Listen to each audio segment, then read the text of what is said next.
So guys, all the way from Boca Raton, we have the one and only Mr. Nick Aletto. Hello, sir. Thank you so much for being here. Thank you for having me. And you're younger than I am, I believe, yeah? Yeah, I'm 28. How old are you? I feel like an old fart now. How old are you? I'm 32. Yeesh. But you have 2 kids. I do. So You're new in the father game. Exactly. Yeah. You're more seasoned and more experienced there. Yeah, it's all gone, the hair. I see. So 2 kids is very stressful, I imagine. Yeah. Anyways, in regarding to vintage watches, I would say I pride myself to be a little bit more experienced there. 100%. So we're going to take a look at some vintage gems. And furthermore, we're going to talk about your experience as well as being a watch dealer over in the States. Yeah, hell yeah. With pleasure. Let's do it. Proost. Cheers. Ladies and gentlemen, welcome back. This is Jasper from Amsterdam Vintage Watches. Amazing. Love this watch.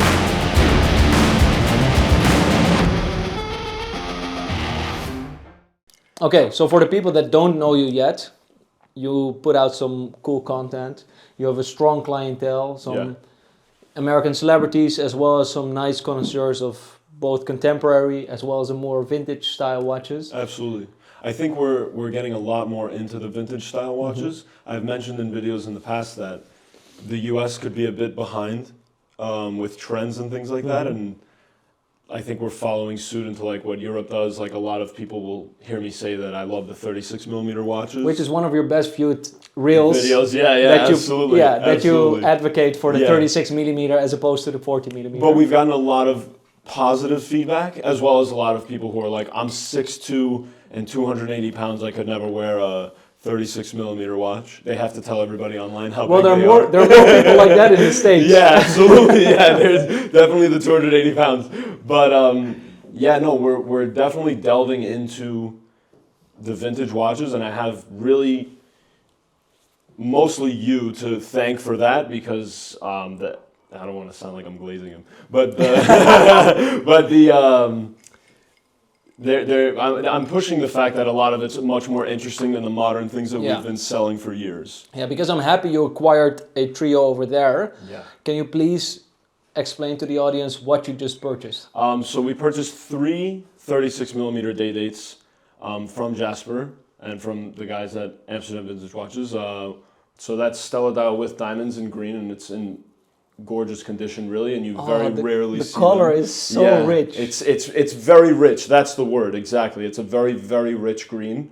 And that's funny, because if you compare it to the other green Stella dial, it's totally a different tone. But that's also because this hand was mixed, the paint was mixed by hand. It's very, very interesting, because they're pretty much around the same era, but in yellow gold and in white gold, it's so different. You know Also what I mean? The black text on and the the white. yellow text as opposed to the black text, a different dial layout. I'm not usually a big diamond dial fan, which is funny because of the third watch I bought. But, but this in white gold, I think the fact that it's in white gold really gets me going crazy. Yeah. And then something that isn't Stella, but also very rare, we've sold a lot of the blue Vignette diamond dial, just regular diamond dial. Which are cool too. Those are very cool. Yeah, I like them, and they do very well for us. But to see it with a string diamond dial, we had to have that. I thought it was so fucking cool. Because you're a 5th generation.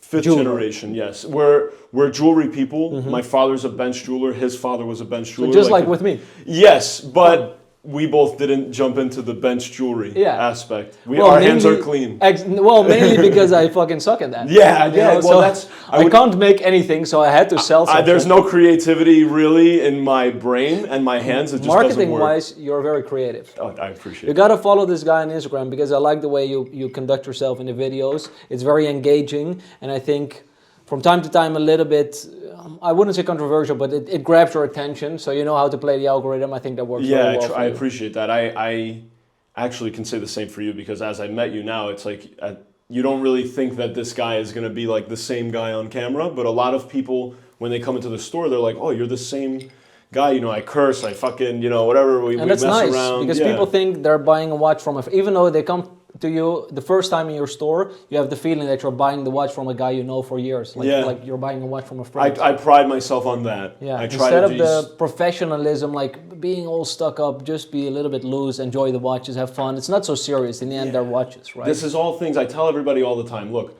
you can buy this watch because you've worked hard all year. You know what I mean? You can, most people anyway. You know, they've worked hard there. This is, you don't need any of these things. None of this is a necessity. Everything in my store, we don't sell anything that you need. But if you love it, we have it here. I don't push anybody. Everybody can comment to that I don't push anybody. You know, I just want to be a part of it. If you love it, I want to be here with you to help you buy it. Well, I'm happy you acquired these 3. I pushed you very hard to buy them. Yeah, and there's a 4th one actually that I really would like to buy. I know, we're going to discuss it in a bit. I'm not sure if I'm ready to part with it. Oh my because, God. You know, the thing is, now he's pressuring me to sell it. Now he's raising the price in his own head. The thing is, you know, the Jasper dial, as it bears my name, it's very dear to my heart. But we've had quite a few of them. But this is a very nice example, the 1601. As opposed to the stone dials in day dates, the stone dials in day just, you actually get more money for your, like more stone for your money. More stone, literally. So that's kind of funny. Yeah. But this is a 1601 in yellow gold. But I'll show you some other very rare stuff, including a 1601 Jasper dial in white gold. Red? Oh my fucking. So I haven't seen any of these in this box, by the way. I don't know what any of this is. He wouldn't let me look at anything. No way. Yeah, so that's the brothers right there. Yeah. Value-wise, there's quite a gap because Yeah. generally the white gold models, depending on the dial configuration, but white gold in Stella and in stone dials is like at least double the price. And much more rare. Yeah, and sometimes even a bigger premium has to be paid. Of but, course. yeah. Of course. I can imagine that this is much more money than this one. Well, on this one, we've only had 2 in our entire life. Yeah. This one, I think this is our 7th or 8th. So And it's not so important, so he should sell it to me. Well, it sounds like 8 is not rare, but I think, you know... Well, with the amount of watches that you deal with regularly, having 8 of only one of these, right? you know, it's pretty I think fucking it's pretty rare. cool. But this is insane. Yep. But Jasper comes in 2 colors. It comes in red and it comes in green Jasper. And if green Jasper has some hematite inclusions, which are like red spots, do you know how they call it? It could be considered to be it could look like a bloodstone. It's a bloodstone. It is a bloodstone It is if it has the inclusions specifically. Yes, sir. And it's a variety of the green Jasper. And here we have another one in white gold, green Jasper with a bloodstone. Oh my God. Day-date version. Yeah. How gorgeous the inclusions are. I mean, you don't even need a loop to really see the... Yeah, that's also the nice thing about stone dials. They're unique by default because every one has a pattern of their own, depending on the inclusions, depending on the color, etc. This is insane. All coming from the same collection, by the way, that we curated for one client who's sitting right there. Oh, really? Yeah, so we curated these models over the past, I would say, 12 to 18 months or so. It's going quite fast. And his main target is collecting white gold watches, and specifically the day dates he likes. And the stone dials, Stella dials, they just... Rare things. Yeah, but also white metal Pateks we do for him. So it doesn't end there, as you can imagine, because we got some white they just left. I've never seen anything like that. Like, yeah. I think you don't see things like that in the States so often. Fuck, wait. So white gold Dages with a Lapis dial. Look at that Lapis. And a white gold Dages with an onyx dial, both 1601-9. Wow. Yeah. I've never seen a Lapis cut this way. So the pattern is beautiful. The pattern is unbelievable. Yeah. Now this is one of the most vivid and truthfully it's one of the nicest Lapis dials we've had. We're happy it ended up with the client who appreciates it. Yeah. But you know, like with this one specifically, there's not like, I mean, maybe because I don't have a loop, but it doesn't feel so deep. You know, it's like everything is exposed in the dial right up front. Exactly. Like you don't really have to go looking, like there are Lapis dials where it looks like almost craters where you can like look and try to find. Yeah, so Lapis has either inclusions of pyrite and calcite. So pyrite is like the yellowish inclusions and calcite is like the white inclusions. And some of them have a lot of it, some of them have very few, some of them are very vivid and bright blue. Some of the Lapis dials are more darker blue. So there's a lot more variety to be found than as opposed to, for example, the onyx dial, which is just jet black. Jet black. But the onyx dial in a Datejust in white gold is just very, very rare. So this is one of 2 white gold Datejust with onyx dial we ever had. Oh. And Lapis, I think we had 4 or 5. In white gold? In white gold, yeah. Wow. Yeah. This is incredible as well. I mean, when you know about how much more rare the white gold variations are, to see like what we're looking at is not bad. Huh? It's so insane. It's not but bad. This is, I mean, I know people who have paid like 200K for a watch that looks just like that. I don't know if we can throw that in, but Yeah, you can mention any price you want. yeah. We sold this for 110 Is euros. this the same one that Ramon had posted? No, different one. Different one. His is Yeah. a day date, or it's No, a he had a Datejust? day just as well. Dated Lapis, we only had one, but that's because the other two we had before, they ended up when they arrived, they ended up being cracked. Oh my god. And so we had to cancel the deal. So we only had one perfect one. And the same goes for Malachite. So Malachite is a watch that we've had a lot, but many of them are cracked because I think it's the most prone to cracking. It's very fragile. prone, yeah, So then we either, it needs to be reflected in the cost. So we either don't buy them if they have cracked or hairlines, or they need to be way more attractive. A quick question about that, Sure. actually. When people are offering us onyx dials and any stone dial really, they say like an onyx dial with a crack is worthless, quote unquote worthless. Not that you would probably sell anything with a crack these days, especially. Well, it wouldn't be worthless for sure. It's not worthless. The thing worthless is, it's always a gonna crazy get word. it's always gonna get worse. So every Right. time you dismount the watch, and every time you're gonna put it back with the screws, the chances are the crack is gonna increase, and Yeah. it's gonna be worthless perhaps at a certain point if it If really it fucking destroys. cracks in half, yeah. So, But it's when not you worthless, hear but worthless, I mean, if an onyx dial has X amount, in perfect condition, if its worth is X amount, when it has a small crack, it also depends on the rarity. Like if it's super rare, you just have to I have take a it as it howlite is. with a crack. I have a howlite dial with a crack that I've just been wearing. Well, it is what it is, Yeah. but I wouldn't fetch the full price. But Of course not, but it's if you not a disclose worthless it, no, dial. it's super dope Yeah, you still. tell it, it's fucking white marble. You know what I mean? It's The super veins cool. are beautiful. So there's but no I issue. have that watch, and I've talked myself out of selling it so many times because I'm like, look, it has a crack. Because people love seeing the watch because it's like, Yeah, wow, it's white dope. marble, the black veins are gorgeous. Yeah.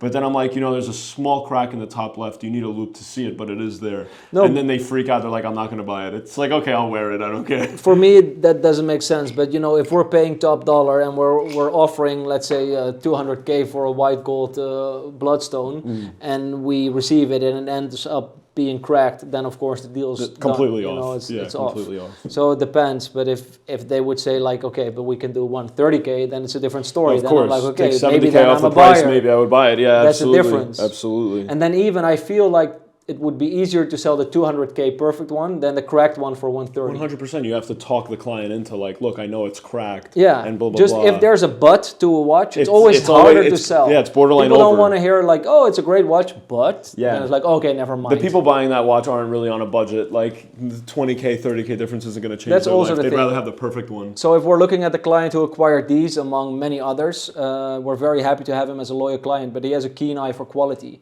Right. and he has a budget that's he has deep Those are the pockets. best people to work with. So really. if you can afford a 200K watch, why not go for the 200K perfect one instead of the 130K not perfect one? Yeah. So many in this level, many are going to go for the best one. Of course. So they tend to sell better even though they're more expensive. But that doesn't mean it's a deal breaker if a stone dial is cracked. For me, I would still possibly buy it, but just at a It has fraction to of be the price. cost. Yeah, it has to be price Yeah. reflecting. Has to make sense. What is on your wrist, sir? Right now, I have a watch. This is the 6265 in yellow gold, 14 karat gold for the American market that you may have A seen. true patriot. A True patriot. Yeah. I'm just borrowing this watch, but I love it so much. Yeah, it's a watch I've been enjoying wearing as well. Executed in yellow gold, the 6265 is gorgeous, but the little extra aspect of it being in 14 karat It's nice. is huh? really exciting. Yeah, and That's when it just becomes very like nerdy and very like it's fun because you have a story as well. Because people generally think, okay, 18 karat is more expensive, which is true, obviously. So if you tell people, yeah, this is a 14K one, but it's like 20% more expensive than the Yeah. 18K one, people are like, what? well, we're not putting these watches on a scale and buying them for their gold weight. I wish imagine we these could. days. Yeah, me too. But it's all about the rarity. When I don't know of any other 14 karat one. You probably do because you bought this watch, but I don't know of any available in the. I in the bought, world. funnily enough, 2 days ago a 14 karat Datejust 1601. They're That's quite cool. rare as well. But we've also had like 9 karat ones, 9 karat Rolex Yeah. for the UK market they've made. So yeah, there are a couple cool watches in different alloys than the usual ones that I enjoy as well. I can't stop looking at the bloodstone. Which is your favorite, if you have to pick one? I was just thinking that while you were talking nonsense. I was looking at I was looking at which one I really love, and I think honestly, I really think it's the white gold jasper. the white gold red jasper, Well, which is so it's weird. my choice as well. Really? Yeah. I mean, the bloodstone, obviously, it's a bloodstone. Like, rarity aside from everything, as a beautiful watch goes, I think this is... And the dial is like 10 out of 10 as well, isn't it? Yeah. Like, it's... That's also hard to find, you know, with a watch like this, oftentimes part of the print is missing or stuff like that. It happens. Yeah. But we're very happy to find one that But is, this is... still pristine. It's unbelievable. To It's see not them, bad. I would like to see them all in white gold is... I mean, the Lapis too is stunning, of course. The only issue is there are too few of these watches and too many clients. Yeah. So we have multiple clients who all are eyeing for specific, you know, white gold day dates or stone dials or whatever. And then sometimes you have to choose and wager, and then you end up selling one watch to one guy, and then the other guy calls like, "Why the fuck did you sell Well, it to him?" I had just had that problem with the yellow gold Lapis 18038 that we had Oof, sold, which was nice. in incredible condition. I bought it from Matthew Green. Nice. Who is, Shout out Matthew. Shout out Matthew Green. But it was in 10 out of 10 condition. I sold it to Pete Davidson. He loves it. It's his favorite watch. But after that video released, He so also many inquired people- on the 6265. Yeah, right? he's interested Yeah. in the 6265 for sure. Sorry, He's- continue. So yeah, but so many people are interested from that video alone, and like he's been pictured wearing the watch and stuff like that. They're like, please find this watch for me. And But it also helps that he's wearing the watch, and then people see 100% that. and like you know, fashion icon, whatever the case may be. But you are like, okay, yeah, I'll look for another one, not realizing it's borderline impossible, especially in the condition that you would like to sell it in. Yeah, and you can't order them. It's not like, okay, let me call a guy, I have 3 more, you know. But lined up. how I was telling you before, we are borderline a conveyor belt with modern watches. You buy a Batman, you sell a Batman, you buy another one. You sell a 116500 Daytona, you sell it, gone, good, then you buy another one. With this stuff, it's irreplaceable almost, you know. For Some a are. lot Therefore, of them I'm are contemplating, you know, to sell the red Jasper. If I had another spare one, I'm like, there you go, my guy. Thank you for your money and have a good day. But now, firstly, I find it hard to replace it. And secondly, if I'm going to sell it to you, and we have some clients looking at this footage, and they're Just going send to be them like, to America. Jasper, why didn't you fucking Just send offer them me to the watch? America. It's much more money when you come to America. Anyways, we will have some more Negronis, so I Yeah. can think more clear about another deal. Yeah, please get him. Where's the Negroni guy? Get him 2 Negronis. Make sure you follow Mr. Nick Aletto and Aletto Jewelers. If you're around, of course, they're very welcome in your store, I believe. Yeah, of course. We're If always you use open. promo code JasperKOP, you get a 50% discount. Yeah, 50% discount on lab-grown diamonds. It was a pleasure, man. Thank you so much, Seriously, man. a Thank pleasure. you. This is incredible. Great having you guys. Thank you for watching the video, and I hope you enjoyed it as much as we did. Yeah. Have a good one. See ya.